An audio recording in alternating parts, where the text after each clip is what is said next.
ಎಲ್ಲರೂ ಚೆನ್ನಾಗಿದೆ. ನೇಕಾರರು ನೇಯ್ದಂತಹ ವಿಶೇಷ ಶಾಲು ಇದು. ದೊಡ್ಡಬಳ್ಳಾಪುರದಲ್ಲಿ ನೇಯ್ದಿರುವಂತಹ ವಿಶೇಷ ಶಾಲು ಇದು.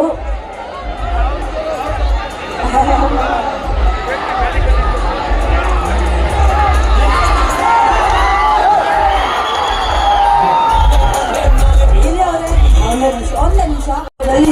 ನಮ್ಮ ಸೀರೆ ನೇಕಾರರು ತುಂಬಾ ಜನ ಇದ್ದಾರೆ. ಅಷ್ಟೇ ಅಲ್ಲ, ನಿಮ್ಮ ಫೋಟೋವನ್ನ ಅವರು ನೇಯ್ದು ಕೊಟ್ಟಿದ್ದಾರೆ. ಅದರ ಜೊತೆಗೆ ಸೀರೆ ಸಂತೆಗೆ ಬಂದಿರೋದ್ರಿಂದಾಗಿ ನಿಮ್ಗೆ ನಮ್ಮ ತುಂಬಾ ಜನ ಹೆಣ್ಮಕ್ಳು ಬಂದಿದ್ದಾರೆ. ಇಲ್ಲಿ ತುಂಬಾ ಜನ ಹೆಣ್ಮಕ್ಳು ಬಂದಿದ್ದಾರೆ. ನಿಮ್ಗೆ ಹೆಣ್ಮಕ್ಳು ಸೀರೆ ಉಟ್ರೆ ಇಷ್ಟನಾ ಅಥವಾ ವೆಸ್ಟರ್ನ್ ಡ್ರೆಸ್ ಅಲ್ಲಿ ಇಷ್ಟನಾ ಅಂತ ಕೇಳ್ತಾ ಇದ್ರು. ಆಗ್ಲೇ ನನ್ನ ಹತ್ರ ಕೇಳಿದ್ರು, ನೀವು ಹೇಳಿ. ಏನ್ ಹೇಳಿದ್ರೆ ನಮ್ಮ ಹೆಣ್ಮಕ್ಳು ತುಂಬಾ ಜನ ಬಂದಿದ್ದಾರೆ. ಸೀರೆ ಉಟ್ರೆ ಹೆಣ್ಮಕ್ಳು ಇಷ್ಟನಾ ಅಥವಾ ವೆಸ್ಟರ್ನ್ ಡ್ರೆಸ್ ಅಲ್ಲಿ ಇಷ್ಟ? ನಾನು ಹಳ್ಳಿಗಾಡದಿಂದ ಬಂದಿರೋದು. ನನಗೆ ಸೀರೆ ಉಟ್ರೆ ತುಂಬಾ ಇಷ್ಟ. ಈಗ ನೋಡಿ, ನೀವು ಸೀರೆ ಉಟ್ಕೊಂಡಿದ್ರೆ ಎಷ್ಟು ಚೆನ್ನಾಗಿ ಕಾಣ್ತಾ ಇದ್ದೀರಿ ನೀವು.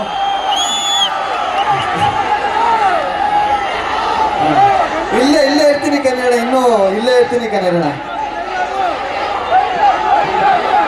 Thank you so much. Thank you Gilli ಅವರೇ, ಥ್ಯಾಂಕ್ ಯು ಸೋ ಮಚ್. ಎಲ್ಲ ಒಳ್ಳೆ